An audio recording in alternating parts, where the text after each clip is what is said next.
Hello guys, இன்னைக்கு beginning after the end episode 12 தான் பார்க்க போகிறோம். ஸோ வீடியோக்குள்ளே போகிறதுக்கு முன்னாடி மறக்காமல் ஒரே ஒரு லைக்கை போட்டுருங்க. அதே மாதிரி இப்போ தான் நம்ம சேனலுக்கு வரீங்களா, சப்ஸ்கிரைப் பண்ணிக்கோங்க.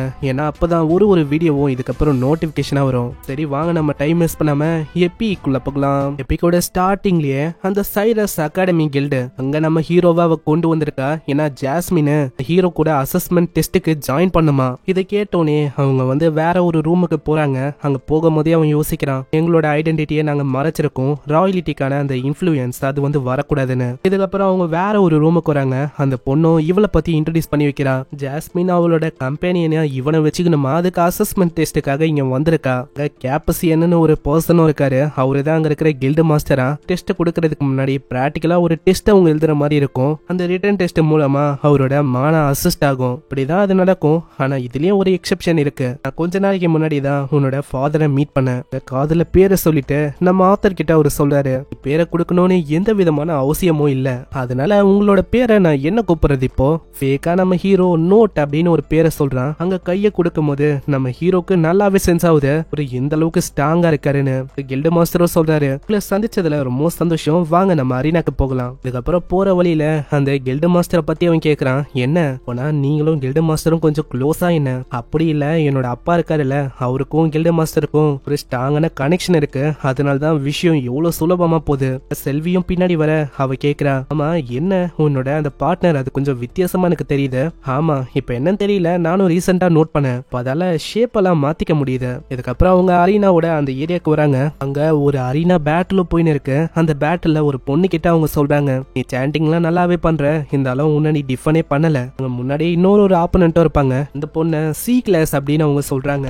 இது கேட்ட அவர் ரொம்ப ஷாக் ஆகுறான். என்னது அந்த வயசுலயே சி ரேங்கா? இதுக்கப்புறம் இன்னொரு பையன் வரான். அவன் எக்ஸாமே எடுக்காம பி ரேங்க் அட்வென்ச்சரரா இருக்கான். இதை கேட்கிற எல்லாருமே ஷாக் ஆகுறாங்க.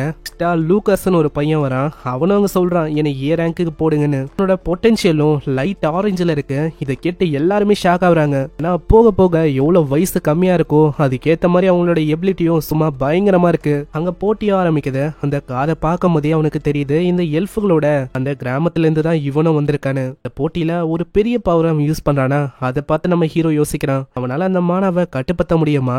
ஆனா அவனால அங்க முடியல. அப்படியே வில அவங்க தான் ஜஸ்ட் மிஸ்ல காப்பாத்துறாங்க. எனக்கு உன்னோட மாணவ பார்க்கும் போதே தெரியுது உனக்குள்ள எந்த அளவுக்கு பொட்டன்ஷியல் இருக்குன்னு. ஏன்னா உன்னோட அந்த ஃபயருக்கான ஸ்பெல்லு அதெல்லாம் ரொம்ப நல்லா இருக்கு. அவன் சொதப்பி இருப்பால, அதனால ஒரு சைடு அவனுக்கு கோவமா இருக்கும். அங்க தாக்கலான்னு போறான். அதான் அதுக்குள்ள நம்ம ஹீரோ பயங்கரமா தாக்கிறான். பாக்குறவன் ரொம்ப கடுப்பாகிறான். இல்ல இது நான் ஒத்துக்க மாட்டேன், வெளியில இருக்க இன்னொருத்தன் அவன் தத்துட்டான். இத கத்த ஆரம்பிக்கிறானா. உடனே அந்த டீச்சரு டி ரேங்க் உனக்கு சூட் ஆகும் சொல்ல அவன் ரொம்ப கத்துறான். மேட்சே முடிஞ்சு போயிடுச்சு, இதுக்கு மேல கத்தி என்ன பிரயோஜனம்? அப்படியே அவனை தூக்கின்னு போயிடறாங்க. எங்க அப்பாவை பத்தி உங்களுக்கு தெரியாது, எங்க அப்பா கிட்ட சொல்லி நான் என்ன பணம் வைக்கிறேன்னு பாருங்க. நம்ம ஹீரோ அதான் அங்க போகணும், நோட் அத்தது நீங்க தான். அங்க குல்லக் சொல்லிட்டு அவன் போகும்போது அவனுக்குள்ள இருந்து ஒரு பயங்கரமான ஆறா அப்படியே வெளியில வந்து அதை பார்த்து எல்லாருமே ஆடி போறாங்க. நம்ம நோட்டை பத்தி அங்க எந்த விதமான இன்ஃபர்மேஷனும் வந்திருக்காது. திடீர்னு நம்ம கில்டு லீடரு அவரு வராரு. நான் இவன் கூட சண்டை போடலான்னு இருக்கேன். உங்களை மாதிரி ஒரு ஏ ரேங்க் மேஜா, அதுவும் டெஸ்ட் பண்றதுக்கா? என்ன டவுட் பண்றியா என்ன? நான் பாத்துக்கிறேன் இதெல்லாம் சொல்லி உள்ள வராரு. என்னன்னோ தயாரா இருக்கியா? ஹீரோவும் யோசிக்கிறான், இவர் ஒரு கில்டு மாஸ்டர், அதே மாதிரி ஒரு ஸ்ட்ராங்கான ஏ ரேங்க் மேஜ், அதனால இந்த மேட்ச் ஒன்னும் சாதாரணமா போக போதில்ல. மேட்சும் ஆரம்பிக்குது. அங்க முடிஞ்சதுக்கு அப்புறம் ஹீரோவை அவங்க பி ரேங்க் அட்வென்ச்சரரா மாத்துறாங்க.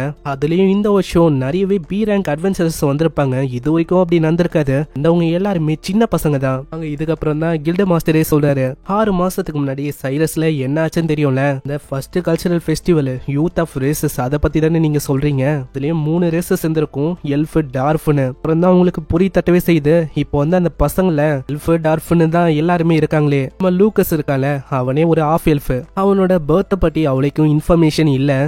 என்னோட கணிப்பு சரியா இருந்தா அவனோட அம்மா எல்வன் எல்ஃபோட ஒரு ஸ்லேவா இருக்க வாய்ப்பு இருக்கு. அதே மாதிரி அந்த எல்ஃபோட இன்னும் வைக்ஸ் அவங்கள எதுக்கு எல்லாருக்கும் தெரியும்னா டர்ட்டியான வழியில மேஜஸ் அவங்க பர்த் குடுத்திருக்காங்க. இப்போ அந்த நைட்டை பத்தி நீங்க என்ன சொல்றீங்க?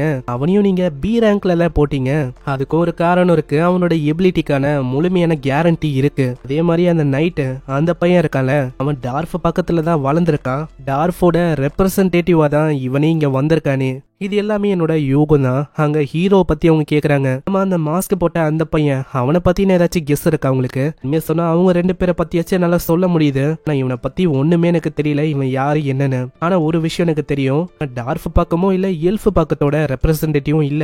அதுக்கும் மேல இன்ட்ரெஸ்டிங்கான விஷயம் என்னன்னா ஜாஸ்மின் கூட இவன் இருக்கான். இவனுக்கு அந்த ஃபயருக்கான எபிலிட்டியும் இருக்கு. ஓ இப்பதான் எனக்கு எல்லா விஷயமும் புரியுது. அதே மாதிரி இவன் எந்த விதமான ஸ்ட்ராங்கஸ்டான ஃபேமிலியோட மெம்பராவும் எனக்கு தெரியல. இதை கேட்கறவங்க இன்னும் ஆடி போறாங்க.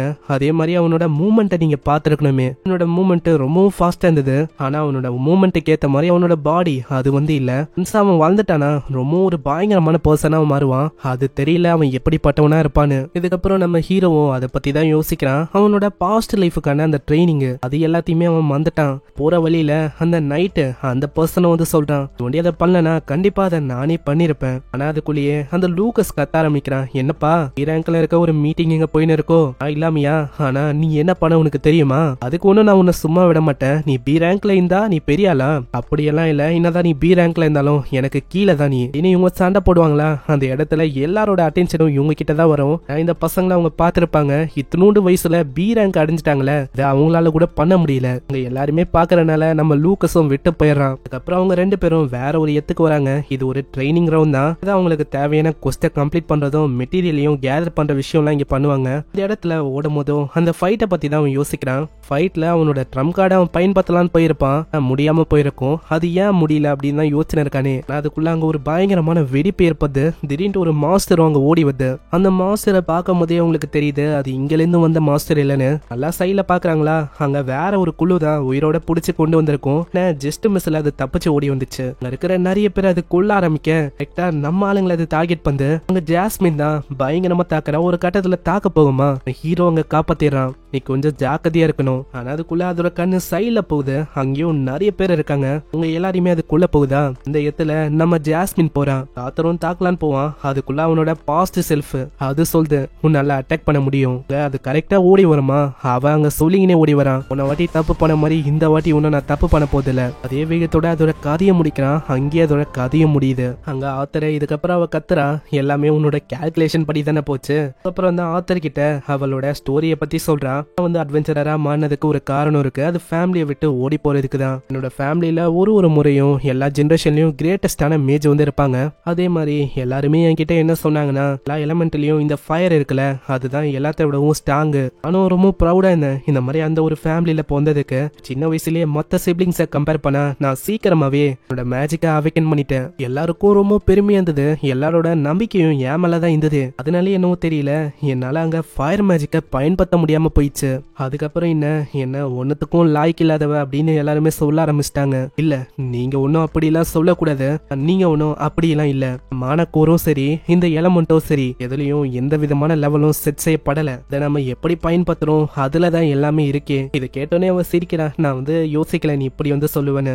ஹீரோ எதுக்கு இப்படி எமோஷனலா இருப்பானா, அவனோட பழைய வாழ்க்கையிலயும் இப்படிதான் அவனை ஒன்னுத்துக்கும் லாய்க்கு இல்ல அப்படின்னு தான் சொல்லிருப்பாங்களே. அதுக்கப்புறம் ரொம்பவும் கஷ்டப்பட்டுதான் அவன் இந்த அளவுக்கே வந்திருப்பான். ஆனா உனக்கு தெரியுமா இந்த மாதிரி நீ இப்போ சண்டை போட்டல, இந்த மாதிரி டூன்ஹான் அப்படின்னு ஒரு மெம்பர்ஸோட குழு கூட நானும் சண்டை போட்டிருக்கேன். அவங்க கூட எப்போ நான் ஜாயின் பண்ணணும் அப்பத்துல இருந்தா என்னோட வாழ்க்கை அது கொஞ்சம் கொஞ்சமா மாற ஆரம்பிச்சதே. இல்ல டைம் அவங்களால நான் திட்டு வாங்கியிருக்கேன், இருந்தாலும் ரொம்ப ஜாலியா இருக்கும் இப்படின்னு இவ சொல்லிட்டு தூங்குறா. அங்க ஹீரோவும் அதே விஷயத்தான் யோசிக்கிறான். இப்போ என்னாலையும் கொஞ்சம் கொஞ்சமா மாற முடியுமா, எல்லாரோட ஞாபகமும் அவனுக்கு வந்து இதையும் அந்த எல்ஃப் பொண்ணு டெசியா அவ பாத்துன்னு இருக்கா. ஆல்மோஸ்ட் நான் அவனை தொட போயிட்டேன் ஆனா என்னால முடியல. அவன் எதுக்கு டிராவலிங் அப்போ ஒரு பொண்ணு கூட இருக்கணும், இதெல்லாம் சரியில்லை. அவன் எப்பயுமே பொண்ணுங்களை மாத்தினே இருக்கான்.